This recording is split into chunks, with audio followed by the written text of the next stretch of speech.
তাকে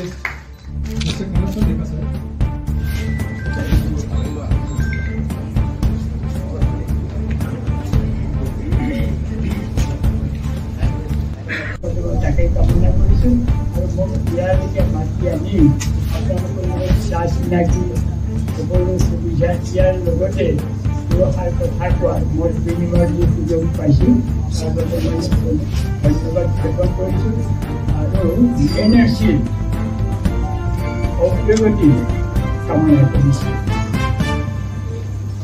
এতিয়া প্ৰথম কথাটো হ'ল যে আমাৰ আপোনালোক আটাইৰে আছে, ল'ৰাও আছে। এনে এজন মানুহ নোলাব যাৰ বেমাৰী নাই। মই নিজে প্ৰথম বাক্যটোৱে হ'ল যে যেতিয়ালৈকে বেমাৰ আছে আপোনাৰ তেতিয়ালৈকে ভাবিব আপুনি জীয়াই আছে। বেমাৰ নোহোৱা মানে মানুহ নাইয়ে আৰু গতিকে প্ৰত্যেক মানুহৰে বেমাৰ আছে, তেনেকৈ চিকিৎসাও আছে আৰু নানা ধৰণৰ আমাৰ যিটো আয়ুৰ্বেদ চিকিৎসা কবিৰাজী চিকিৎসা আমাৰ ইয়াত কৰি কিছুমান ধন্যবাদ।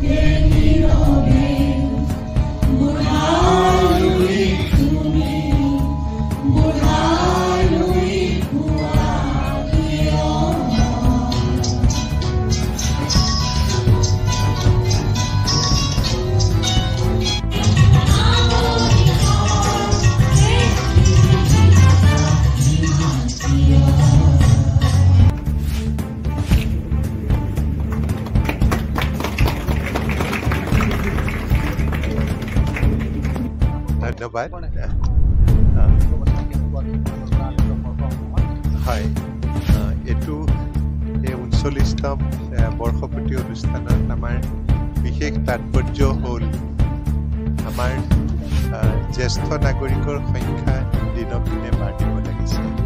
বৰ্তমান অসমত জ্যেষ্ঠ নাগৰিকৰ সংখ্যা প্ৰায় ৩০ লাখৰো ওপৰত আৰু বৰ্তমান যুগৰ পৰিৱৰ্তনৰ লগে লগে তেওঁলোকৰ লগত ল'ৰা ছোৱালী বা পৰিয়াল থাকিব নোৱাৰি, তেওঁলোক অকলশৰীয়া হৈ আছে চহৰতেই হওক বা গাঁৱতেই হওক, আৰু তেওঁলোকক স্বাস্থ্য সেৱাৰ প্ৰয়োজনটো খুবেই বেছি।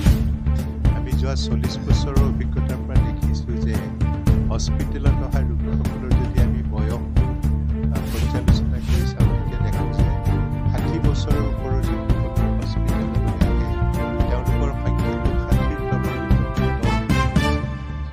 তেওঁলোকক বেছিকৈ স্বাস্থ্য সেৱাৰ প্ৰয়োজন, কিন্তু সেইখিনি তেওঁলোকৰ কাৰণে সহজতে উপলব্ধ নহয়, কাৰণ তেওঁলোকৰ আশ্ৰয়বিলাক কমি যায়। ল'ৰা ছোৱালীয়ে চাকৰি বাকৰি সূত্ৰে বা পঢ়া শুনাৰ কাৰণে বাহিৰত হয়, তাক গধূলি ওচৰলৈ আহিব নোৱাৰে। গতিকে তেওঁলোকৰ কাৰণে আমি আজি এই দিনটোত এখন বিশেষ আঁচনি আগবঢ়াই দিছোঁ আৰু সেই আঁচনিখন আগবঢ়াই লৈ যোৱাত সুবিধা হ'ব এইখিনি যে আমাৰ ইতিমধ্যে প্ৰায় ৩,০০০ সক্ৰিয় স্বাস্থ্য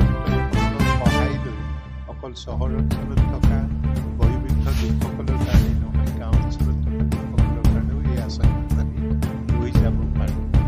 এই আঁচনিখনৰ জৰিয়তে আমি তেওঁলোকক ঘৰতে ব্লাড প্ৰেছাৰটো বিনামূলীয়াকৈ চাই দিওঁ, ব্লাড চুগাৰটো চাই দিব পাৰোঁ, ECGখন লৈ দিব পাৰোঁ, লগতে GNRC যিটো ইমাৰ্জেঞ্চি ব্যৱস্থা, সেই ব্যৱস্থাটোৰ দ্বাৰা তেওঁলোকে খুব কম খৰচতে এম্বুলেঞ্চ GNRC প্ৰায় 60খন এম্বুলেঞ্চ আছে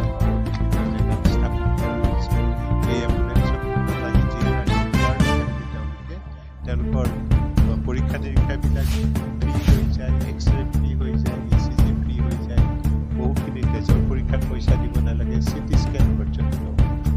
আৰু ভৰ্তি কৰিব লগা হ'লে বৰ্তমান অৱস্থাত পৰিপ্ৰেক্ষিতত উত্তৰ গুৱাহাটী আৰু গুড হেল্থ হস্পিটেলত চিট ভাড়াটো নিদিয়াকৈ তেওঁলোকক গোটেই চিকিৎসাৰ সামগ্ৰীখিনিৰ কাৰণে মুক্ত কৰি দিয়া হৈছে।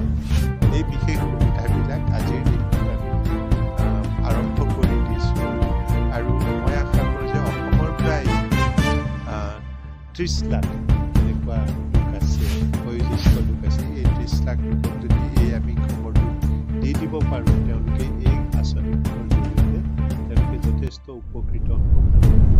আৰু আন এটা বিশেষত্ব হ'ল যে মোৰ জীৱনৰ সমস্ত সাঁচতীয়া ধন 1 কোটি টকা